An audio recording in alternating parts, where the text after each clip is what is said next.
بسم الله الرحمن الرحيم والنازعات غرقا والناشطات نشطا والسابحات سبحا فالسابقات سبقا فالمدبرات أمرا يوم ترجف الراجفة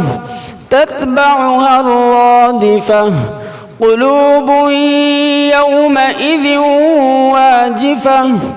أبصارها خاشعة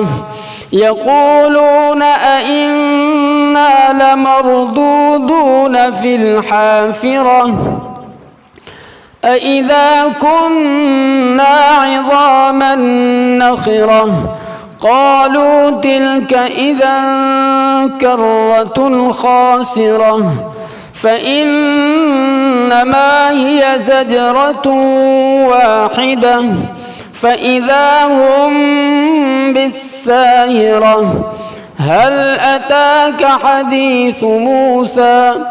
إذ ناداه ربه بالواد المقدس طوى اذهب إلى فرعون إنه طغى فقل هل لك إلى أن تزكى وأهديك إلى ربك فتخشى فأراه الآية الكبرى فكذب وعصى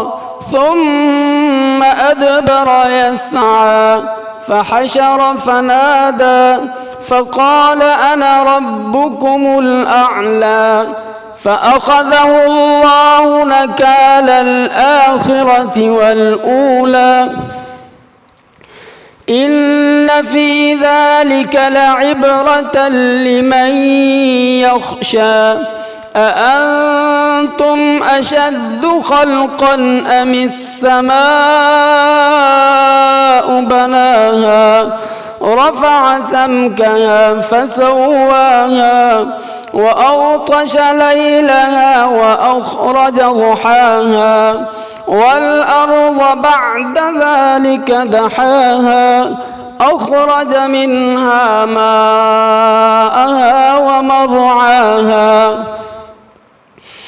والجبال أرساها متاعا لكم ولأنعامكم فإذا جاءت الطامة الكبرى يوم يتذكر الإنسان ما سعى وبرزت الجحيم لمن يرى فأما من طغى وآثر الحياة الدنيا فإن الجحيم هي المأوى وأما من خاف مقام ربه ونهى النفس عن الهوى فإن الجنة هي المأوى يسألونك عن الساعة أيان مرساها فيم أنت من ذكراها إلى ربك منتهاها إنما أنت منذر من يخشاها كأنهم يوم يرونها لم يلبثوا إلا عشية أو ضحاها.